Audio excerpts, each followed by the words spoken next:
Good afternoon guys. For today's video guys, ay ipapakita ko sa inyo kung paano ko gagawin itong aking brake caliper guys.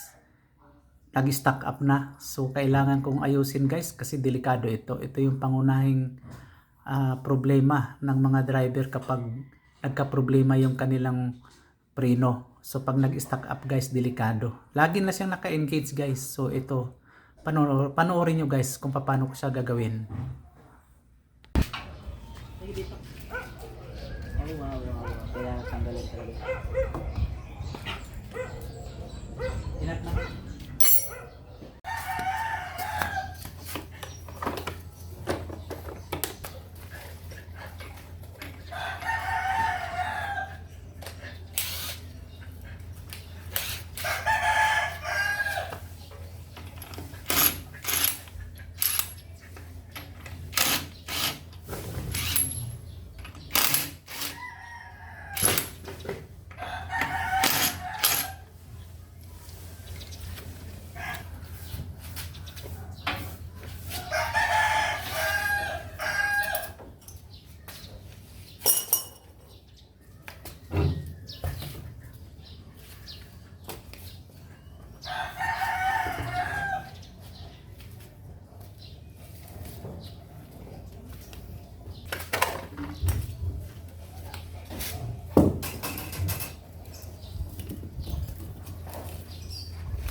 Camera, like, tusok dito sa akin.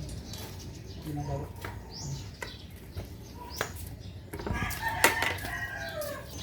Masala? Basta, bigil.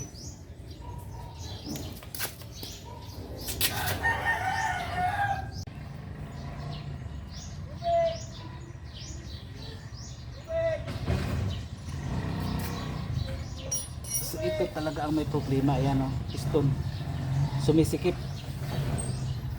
Pag nagpipreno ka,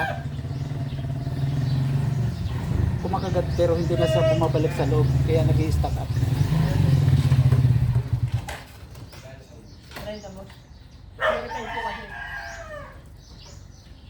Sige, tama na. Ano mo na to? Iapakan mo yung preno doon. So ito na nga guys, para hindi kayo mahirapan na ilabas itong piston, tapakan nyo lang yung preno doon. Bumbahin yung preno para lumabas ito kasi napakahirap itong tanggalin dahil nga stock up. So ito na nga, tingnan mo, puro kalawang. Ayan, sobrang dumi, kaya pala nag-i-stock up. So mahirap pala talaga guys pagka hindi ginagamit madalas yung sasakyan, naka-steady lang dyan sa bahay, nakagarahe. Ito ang resulta guys, puro kalawang Kaya pala hindi na siya bumabalik sa loob. Lalo na pagka mainit na yung makina. So ito ngayon guys ang aking lilinisin. Papalitan ko ng repair kit. So ayan guys, sobrang dumi, sobrang kalawang. So kukuha muna ako guys ng panglinis. Okay guys. Ayan, malinis na siya. Nilinis ko siya ng degreaser. Pakita mo yung degreaser. Tingnan mo guys. Lihain nyo lang ito ng 1,000 para matanggal yung kalawang na siyang nagpapa-stock up. So tapos ito na yung piston. Andi dito na yung, ito guys, pinalitan ko na rin tong o-ring niya kasi malambot na. So wala na yan.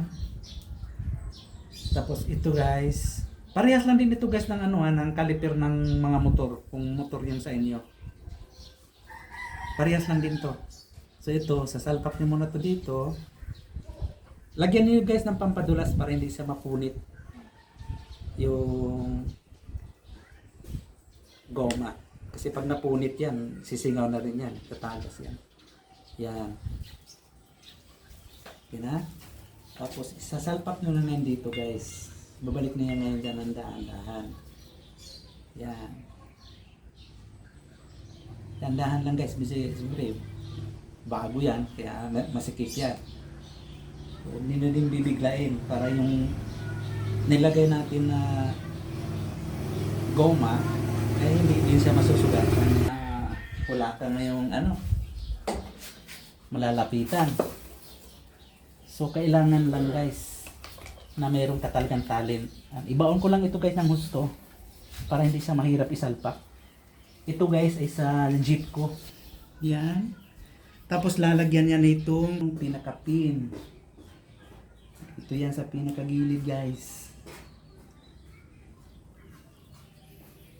Gamitan niyo ng pangtulak. Kasi may katigasan din ang ulo nito. Yan. So, siguraduhin nyo guys na talagang nakasalpak yan. Gamitan nyo ng pangsundot na ilagay nyo talaga dun sa pinaka-pwestuhan ng lock. Dahil pag hindi, sisingaw yan. Tatagas yung fluid.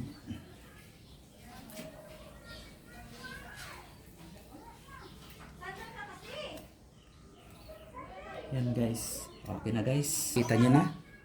Napakadali lang. So nakakalibre ako ngayon ng labor. So ang repair kit guys ay nagkakalaga lang siya ng 350. So kung dinala niyo ito sa shop, depende sa singilan, alam niyo naman yung mga mekaniko, kapag naniningil, alam nilang walang alam yung may-ari. Pag sinabi nilang 1.5, wala kang magagawa doon. Magbabayad ka ng 1.5. So dapat, kapag meron kang sasakyan, ay marunong kang mag-DIY kahit pa paano. So ito guys, ibabalik ko na ito doon. Ayan o. Thank you for watching. Bye-bye.